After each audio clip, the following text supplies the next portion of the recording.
Hello everyone, कैसे हो सब लोग। उम्मीद है कि सब बहुत अच्छे से होंगे। इस वीडियो में हम डिस्कशन करने वाले हैं केमिस्ट्री के क्वेश्चन नंबर 2 के थर्ड पार्ट के सॉल्यूशन के बारे में। अगर आपने इससे प्रीवियस वीडियो अभी तक नहीं देखा, साथ ही साथ आने वाले वीडियोस का सॉल्यूशन देखना चाहते हो, तो कंप्लीट प्लेलिस्ट का लिंक मिलेगा आपको डिस्क्रिप्शन में। तो एक बार डिस्क्रिप्शन आप जरूर चेक कर लोगे। क्वेश्चन नंबर थर्ड क्या है? Complete the following by choosing the correct answer from the bracket. यानी ब्रैकेट में जो हमें दिया हुआ है उसके बेसिस पे हमें क्या करना है, करेक्ट आंसर चूज करना है इसके बेसिस पे। ठीक है, आ जाओ। हमें क्या दिया है? Smallest slash largest atomic size among all the element in the same period, है ना। और सॉरी, ऊपर से स्टार्ट है। If an element has one electron, एक एलिमेंट है जिसमें कितना है, वन इलेक्ट्रॉन्स है in its outermost shell, हाँ, then it likely to have the smallest और largest atomic size among all the elements in the same period. ठीक है, अच्छी बात है। तो ऐसा करते हैं ना, एक पीरियड का हम लोग सिंपल फॉर्म में एग्जांपल ले लेते हैं, तो उससे अच्छे तरीके से हम लोग समझ सकते हैं। जैसे मैं अगर आपको दिखाऊं तो लेट अस सपोज लिथियम का एग्जांपल ले सकते हैं या सोडियम का ले लेते हैं।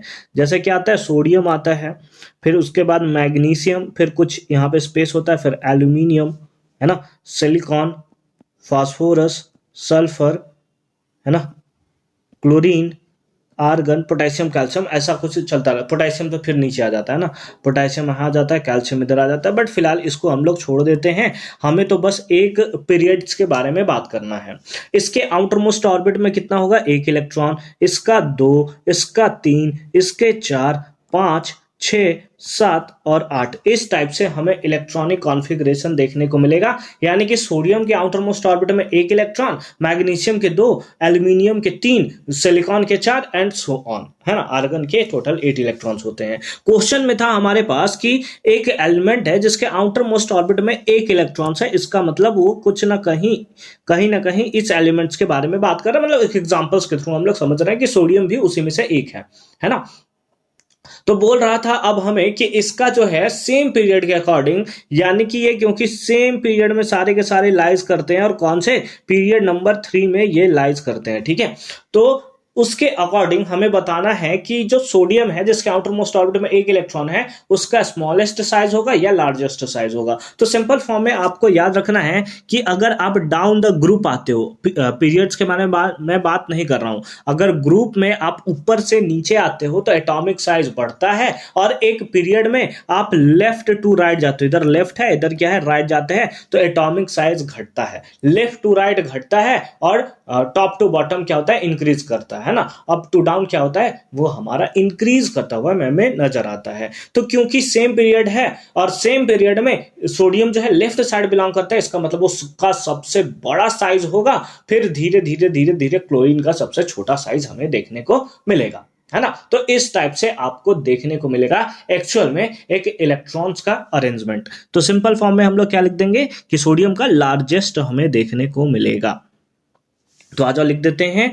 तो यहां पर हमारे पास आंसर में क्या हो जाएगा, तो हमारे पास एक सेकेंड, हाँ, हमारे आंसर में हो जाएगा दैट इज लार्जेस्ट, है ना। यहां पर अगर आप फिल करना चाहो तो कर सकते हो, बहुत अजीब लगेगा, बट आप लार्जेस्ट याद रखोगे। बी पार्ट में दिया है sulphuric acid slash hydrochloric acid does not form an acid salt. अगर आप इन दोनों में कंपेयर करो, हालांकि क्वेश्चंस में थोड़ा सा हमें प्रिंटिंग मिस्टेक्स जैसा लग रहा है, क्योंकि सल्फ्यूरिक एसिड जो है ये भी हमारा क्या है, एक स्ट्रॉन्ग एसिड है, और हाइड्रोक्लोरिक एसिड भी जो है वो स्ट्रॉन्ग एसिड है, और दोनों ही एसिड जो है बेस के साथ कंबाइन करके एसिड सॉल्ट का फॉर्मेशन करते हैं। यहां पे तो हमसे दिया गया है do not form an acid salt. हालांकि अगर आप देखोगे तो कहीं कहीं पे लिखा होता है कि इन दोनों में अगर किंग ऑफ एसिड बात किया जाए तो वो सल्फ्यूरिक एसिड है। दोनों के कंपेयर में तो जो ज्यादा एसिडिक है ना वो आपका सल्फ्यूरिक एसिड है कॉन्सेंट्रेटेड फॉर्म में। तो फिर उस केस में ये तो बहुत ज्यादा मैक्सिमम प्रोबेबिलिटी है कि सल्फ्यूरिक एसिड जो है वो एसिडिक सॉल्ट का फॉर्मेशन करेगा।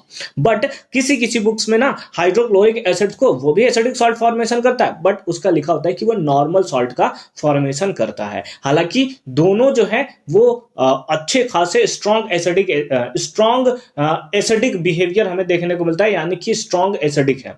तो अगर हमारे पास कोई वीक एसिड होता, जैसे फॉस्फोरिक एसिड होता, जैसे कार्बोनिक एसिड होता, तो फिर उस केस में वो एसिडिक सॉल्ट नहीं बना पाते, है ना, एसिडिक सॉल्ट नहीं बना पाते, क्योंकि ये सल्फ्यूरिक एसिड और हाइड्रोक्लोरिक एसिड दोनों के दोनों स्ट्रॉन्ग एसिड हैं, इसलिए दोनों के दोनों फॉर्म करेंगे किसके, एसिड सॉल्ट्स का। तो थोड़ा सा यहाँ पे क्वेश्चंस में हमें कंफ्यूजन लग रहा है ना। आपको क्या लग रहा है आप हमें कमेंट सेक्शन में बता दोगे। बट अगर दोनों में कंपेयर किया जाए हाइड्रोक्लोरिक एसिड और सल्फ्यूरिक एसिड में, तो हाइड्रोक्लोरिक एसिड जो होगा वो नॉर्मल सॉल्ट्स का फॉर्मेशन करता है। सल्फ्यूरिक एसिड क्योंकि वो स्ट्रॉन्ग एसिड है ना, तो वो एसिडिक सॉल्ट तो बनाएगा ही बनाएगा, है ना। यहाँ हाइड्रोक्लोरिक एसिड भी बनाता है, बट दोनों के कंपेयर के फॉर्म में हम बताएं तो हाइड्रोक्लोरिक एसिड कम एसिडिक सॉल्ट का फॉर्मेशन करेगा, और कहीं कहीं बुक में नॉर्मल सॉल्ट्स भी लिखा होता है, तो इस बेसिस पे मैं आप इसका आंसर दे रहा हूं। ठीक है, सी पार्ट में आओ। क्या है, reddish brown slash dusty green colored precipitate is formed when ammonium hydroxide is added to the solution of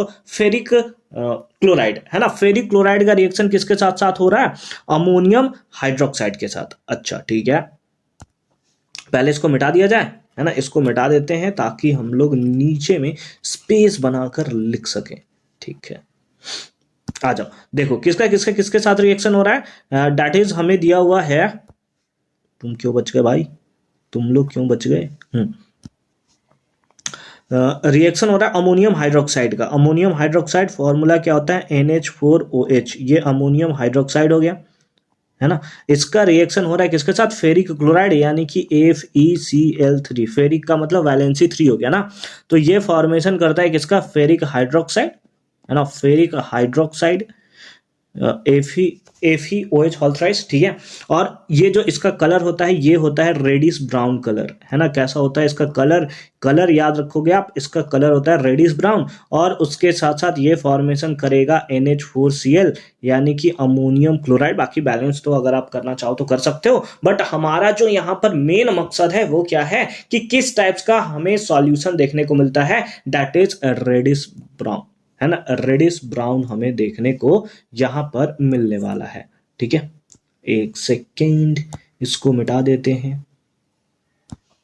ठीक है, तो कौन सा हो जाएगा, that is reddish brown is the right answer. D part में आओ। डी पार्ट में हमें क्या दिया है, एल्केन अंडरगो एडिशन और सब्स्टिट्यूशन रिएक्शन। अब देखो यहां पर जो क्वेश्चन हमें ना वो बहुत ही ज्यादा इंटरेस्टिंग क्वेश्चन दिया हुआ है। ठीक है, इंटरेस्टिंग क्वेश्चन मैं इसको क्यों बोल रहा हूं, देखो बताता हूं मैं आपको। यहां पर दिया है एल्केन, एल्केन एल्केन के बीच में कैसा बॉन्ड होता है, यानी कि कार्बन कार्बन के बीच में हमेशा सिंगल बॉन्ड आपको देखने को मिलेगा। तो एल्केन जो होता है, जो सिंगल बॉन्ड होता है वो हमेशा सब्स्टिट्यूशन रिएक्शन करता है, और जो डबल बॉन्ड और ट्रिपल बॉन्ड होता है वो करता है एडिशन रिएक्शन। जैसे एक एग्जाम्पल के थ्रू मैं आपको बताता हूं। जैसे यहां पर एल्केन है, सब्स्टिट्यूशन रिएक्शन एक्चुअल में होता क्या है, जैसे एल्केन है, कार्बन के बीच में कैसा होगा, सिंगल सा बॉन्ड होगा सारा का सारा। तो एक सिंपल सा एग्जांपल हम लोग ले लेते हैं मीथेन का, है ना। मीथेन का एग्जांपल, है ना। एक नॉर्मल स्ट्रक्चर मैं बना दे रहा हूं उसका, हालांकि एक्चुअल स्ट्रक्चर ऐसा नहीं होता, बट नॉर्मल स्ट्रक्चर मैंने इसका बता दिया है। ठीक है, ये होता है। एडिशन रिएक्शन में होता है कि ये किसी के साथ ऐड हो सकता है ना, किसी के साथ साथ, सॉरी एडिशन रिएक्शन ये नहीं करता, सब्स्टिट्यूशन रिएक्शन ये करता है। तो सब्स्टिट्यूशन रिएक्शन मतलब इसको कोई सब्स्टिट्यूट कर सकता है। जैसे अगर इसका रिएक्शन Cl2 के साथ कराया जाए, है ना, chlorides ion, sorry chlorine gas के साथ जब इसका हम लोग रिएक्शन करते हैं, तो यहां से ये क्या करता है ना कि क्लोरीन जो है उसके बीच का बॉन्ड कैसा होगा, ऐसा होगा, Cl बॉन्ड होगा। तो फिर क्या होता है कि हम लोग किसी तरीके से इस बॉन्ड को ब्रेक करते हैं, जिसके कारण एक Cl जो है यहां पर आकर डिपॉजिट हो जाता है, बाकी सारा पार्ट आपको H और H का देखने को मिलेगा, है ना। सारा पार्ट H था, ये H जो था वो हमारा यहां से निकला, ये इस Cl के साथ कंबाइन किया और इधर फॉर्मेशन किया किसका, HCl का, और ये Cl जो था यहां पर जाकर कनेक्ट हो गया, है ना। तो इस टाइप से आपको देखने को मिलता है। तो एल्केन में क्योंकि वो सिंगल बॉन्डेड होता है ना, वहां पर सब्स्टिट्यूशन रिएक्शन कराना बहुत ही ज्यादा सिंपल होता है, बहुत ही ज्यादा आसान होता है ना। तो इस टाइप से एल्केन्स जो है हमेशा कौन सा रिएक्शन करते हैं, दैट इज सब्स्टिट्यूशन रिएक्शन करते हुए आपको नजर आएंगे, है ना। और जो एल्कीन्स है, एल्काइंस है, यानी कि डबल बॉन्ड और ट्रिपल बॉन्ड, उन केस में हमेशा आपको एडिशन रिएक्शन देखने को मिलेगा। सर एक एग्जांपल अगर आप इसका बता देते तो मजा आ जाता। जैसे हाइड्रोजिनेशन रिएक्शन है, हाइड्रोजिनेशन रिएक्शन ये कौन सा रिएक्शन होता है, मतलब हाइड्रोजन का एडिशन कर सकते हो। जैसे यहां पर हमारे पास क्या है, कुछ इस टाइप का हमारे पास एक कंपाउंड है,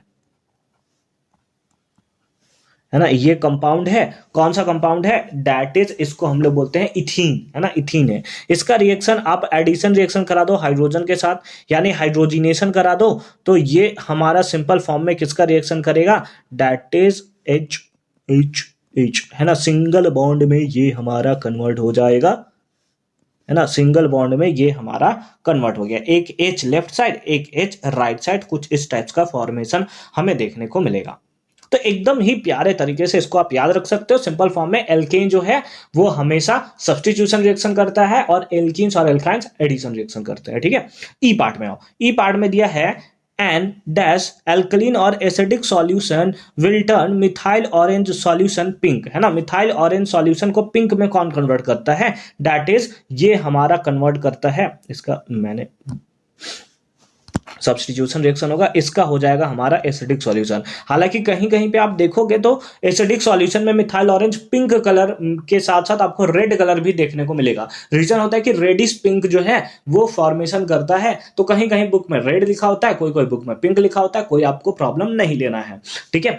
तो उसी टाइप से एल्कलीन में क्या होगा सर? तो मिथाइल ऑरेंज को जब एल्कलीन यानी कि बेसिक सॉल्यूशन में ऐड किया जाता है तो वो येलो कलर में चेंज होता है ना, येलो कलर का प्रेसिपिटेट का फॉर्मेशन वो करता है, ठीक है, सॉल्यूशन का फॉर्मेशन वो करता है। आई होप कि ये सारा का सारा पार्ट एकदम बहुत ही अच्छे तरीके से और सिंपल फॉर्म में मैंने आपको बताया है, और ये सारा का सारा पार्ट आपको अच्छे तरीके से समझ में आया होगा। अगर आप नेक्स्ट वीडियो देखना चाहते हो तो उसका लिंक मिलेगा आपको डिस्क्रिप्शन में, तो एक बार डिस्क्रिप्शन आप जरूर चेक कर लोगे।